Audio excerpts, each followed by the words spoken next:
Hello, welcome. Um I managed to watch more Persona. So this will be part three of my continuous review of the film, and I purposely stopped at part two right at the scene that came that I'm going to talk about in a little bit. I'm probably going to talk to the end because when this scene occurs, there's only about 5 more minutes of the film left, but there's so much in that short time that I may not be able to get to it all. But so when I was talking about the last part, I think I was talking about the real breaking of the film, the movie reel, and not being able to contain the uh, the personalities, the personas of the two women. Um, and there was something else that happened right at that moment. And but anyway, so what happens is there's the scene that where I left off at.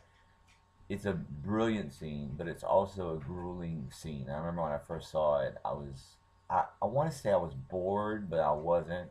But it can be it can be construed as boring, I think, because of the way what I'm about how I'm about to describe it.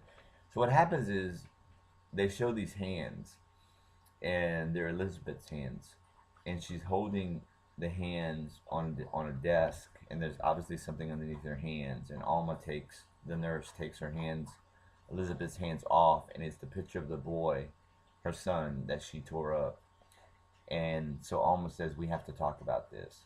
So what Bergman does, brilliant as he is that he films a scene where we only get we get close-ups, and then we get sort of distant shots, but it goes back and forth, and sometimes we get a profile, which he's also quite fond of as filmmaker. But anyway, all we get is her face, Elizabeth's face, as Alma tells this story. And the story that she tells is that she says that, and we don't know if this is fiction or nonfiction, but it seems to be ringing true, at least by the facial expressions of Elizabeth, is that she was a mother and an artist, and somebody at a party once told her, "You have everything you could possibly want, but you don't, your motherlessness, motherlessness." I didn't even know that was a word, but it was in there, meaning you're not a mother.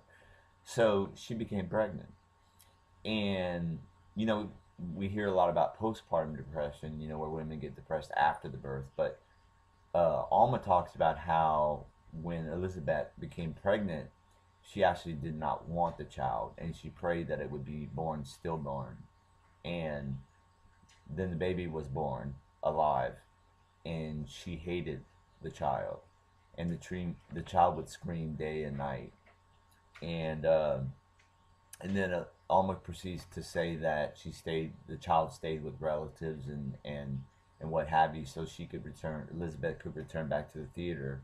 But then she also says that what was un, unexpected from Elizabeth was that the boy, would become seized by this great love for his mother, which is, as you can imagine, must have been very difficult to have this child that you didn't want to have, and then you have the child, and the child is all of a sudden, like most children I think are, seized by this wonderful love of this nurturing mother, and yet she wasn't nurturing according to Alma's perspective. So this scene takes place, and it's about a maybe a 5 minute scene, but it seems like it goes on forever. And so what happens next is that we go right back to the beginning of the scene with the hands and the removal of the hands to reveal the picture. And then the camera is on Alma's face. And she tells the exact same story, exact same words, but this time we're getting Alma's uh, expressions. And it's like I said, it's kind of grueling to watch at times because it's sort of like I said, I don't want to say it's boring, but yeah, I guess because it's the same thing repeated, you have this tendency to say like, didn't I just hear this before?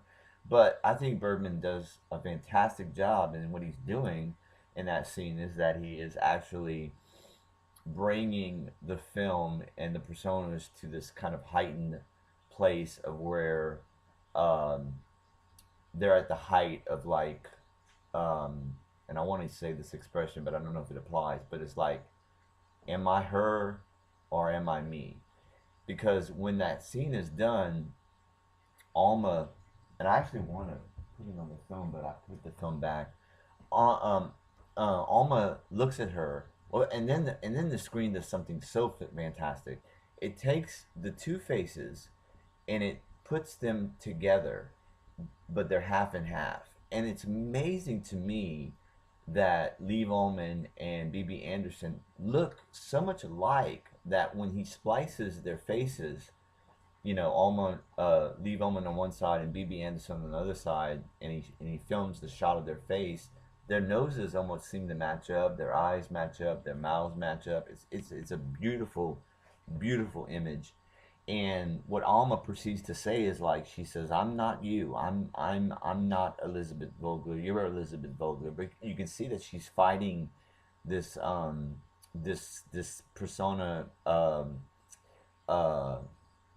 what's the word I'm looking for? This persona breakdown, and um, and so the next scene that we get, or I don't know if it's the next right next direct scene, is that Alma and Elizabeth are in a room together at the cottage, and Alma starts to speak, and this is what I just totally love, is that she starts talking and what she is saying is making no sense. Now, of course, this is in Swedish, so if you don't speak Swedish, and I don't speak it fluently enough to be able to not watch it without the subtitles, but what she's speaking is making no sense.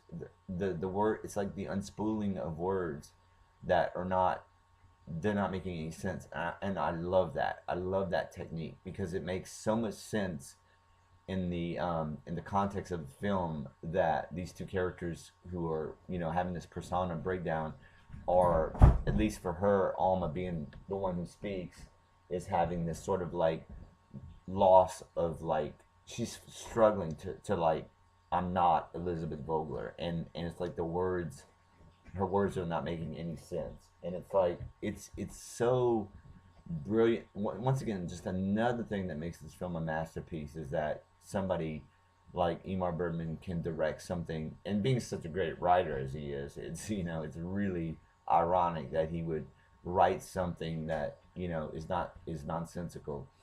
Um, and then we get a scene next where Alma awakes, and we almost get the sense from that scene that what has transpired at that cottage was a dream, that it was a dream of Alma's, because there's a scene early in the film when she falls asleep and she says, I wonder I wonder I wonder what happened to her. I wonder, you know, something along the lines of like, I wonder what happened to Elizabeth Vogler. And then it's almost like that the entire rest of the scene of film up until that scene when she awakes in the cottage has been a dream. And it makes you think too, because they're packing up to leave the cottage, that what transpired in that in the film is not real. It never happened. And Alma awakening suggests that. And I think the scene that happens before that, and I forgot to mention that, is that she's back in the hospital, Elizabeth, and Alma walks in, and she seems motionless, and she was not motionless at all when she got to the cottage. She was moving around and everything, but when she goes to this hospital room, uh, at this particular point of the film, and lifts Elizabeth up to her face, you know, Elizabeth clearly appears to be mute once again, and she was mute anyway, you know, during the dreaming of the film, of the scene, of the movie, of the story, or not. But anyway, at this point she is. And so Alma takes Elizabeth to her, and she said, it's going to be this way. And she says, repeat after me. And this is why I wrote Ian Ting, and why I called Ian Ting, because she says to her, this is how it's going to be. And she says, repeat after me, Ian Ting. And then she says, no, Ian Ting. and then all of a sudden we get a close up of Elizabeth speaking the first word of the film. She speaks a word earlier, but it's also in it's like she's getting ready to, and I don't think I talked about it, but she's getting ready to throw boiling water on her, so she screams and she says something, but it's not cohesive as far as the muteness of the character. But at this point, she is telling her to speak this word because this is the word that has to come out of her mouth, and so it's Eantine, and it means nothing. And like I said, that's the name of my play. And when she says repeat it, oh, repeat it, the camera closes up on Elizabeth, and she repeats it, and she says Eantine, and then Alma responds, "Okay, then that's how it will be." And that also goes, I think, back to why I think that the whole sequence of the persona breakdown of the cottage uh, storyline was a dream. Um, and then the next scene that we get, actually, I forgot about the other scene. This film was initially called The Cannibals by Bergman, and not sure why. I think he obviously wasn't talking about cannibalism as far as eating another person, but he was definitely wanting to refer to it, I think, as far as a feeding off of another person. And there's a scene where Alma is really, and this happens before the scenes I just mentioned, and I forgot to mention, and I apologize, but it's a scene where she actually points her fist out to punch Elizabeth, but she doesn't, and then she starts to hit the table, and once again she's fighting that persona breakdown, and she takes her fingernail and she takes her fingernail and she slices it all the way down the middle, and we see Elizabeth's close up in profile, and her lips are like hungry, and the blood starts to pour from I know this sounds really weird, from Alma's arm, and Elizabeth puts her mouth on uh, Alma's bloody arm, and we see blood pouring out of the side of Alma's Elizabeth's mouth. And it's so funny. I talk about this, and I get the characters like I'm. It's almost like I'm not even sure who's who. But in that scene, I think that's maybe where he was wanting to call it the cannibals, because it's that scene suggests to me that there is a feeding, like I said, of one's character on another one, almost vampire-ish, if that's a word. So going back, we go back, and like I said, they're putting the cottage together, putting the furniture back inside, all the cushions and everything. And then the next scene we get is that we see a camera, and not like the movie reel camera at the beginning, but we see what's happening is that Elizabeth has returned back to the theater. She's returned. She must have returned to film. She's returned to acting, in other words. And then we see Alma waiting for a bus at the cottage, and then the bus picks her up and leaves, and that's the end of the film. Um, an absolute masterpiece.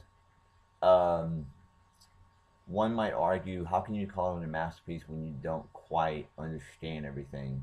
And that's a good point. But it's a masterpiece. I base a masterpiece of a film um, really by one criteria, and that's I would not change one single image of a film, and that is definitely what persona category it falls into. I would not change one scene in that film.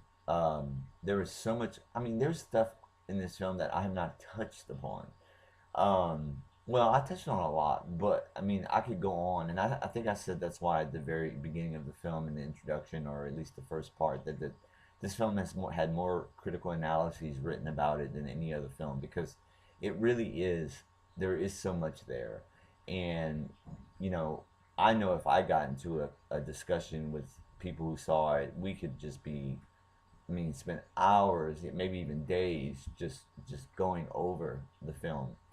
And uh, the edition that I have has a special features, and one of the features is that Bergman called this a poem with images, and of course I love that because I see Eantine, my play, as very much that. It's very poetic, it's very lyrical, it's very hymnal, it's got a rhythm that I hear in I can hear it, and I'm image wise I see I see the play. I'm very visual anyway, but I see the play so just completely in images. So I borrowed heavily from this film to write Ian Team, and and like I said before, you know if you're gonna borrow, you borrow from the best. And Ingmar Bergman is really by far the in my opinion, the greatest director who has ever lived. And Persona is just a great. I would say that would be your first film to watch, because you may be turned off by it because it is so much. I would love to tell you some other films that might be. I mean, his more popular films. I don't want to say more popular, but the ones that really put him in the mainstream were The Seventh Seal, Smiles of a Summer Night, which I wasn't a big fan of. It's the only comedy he did that I know of. Fanny and Alexander, uh, which is a long film, but that's also one that gets we hear a lot from him, and it's pretty palpable, or pretty accessible to just the average moviegoer. And I don't want to say call you an average moviegoer, but Persona is one that's for people that are really interested in film and what can be done through filmmaking. So anyway, that's going to be my final review of Persona, which will move me on to what would be number four, would be The Danish Girl, which I already did. So number five is going to be another Ingmar Bergman film, and this one will be Cries and Whispers. And this is another film that I'm looking forward to reviewing because it's also quite brilliant, and yet another masterpiece from Swedish director Ingmar Bergman. So have a wonderful day. Thank you. God bless you. Prayers are always welcome. I'm facing hardships and it's hard, but I have the Lordship, and it's never hard with the Lord on my side. And so, amen and blessings. Have a great day. Love you, Timothy.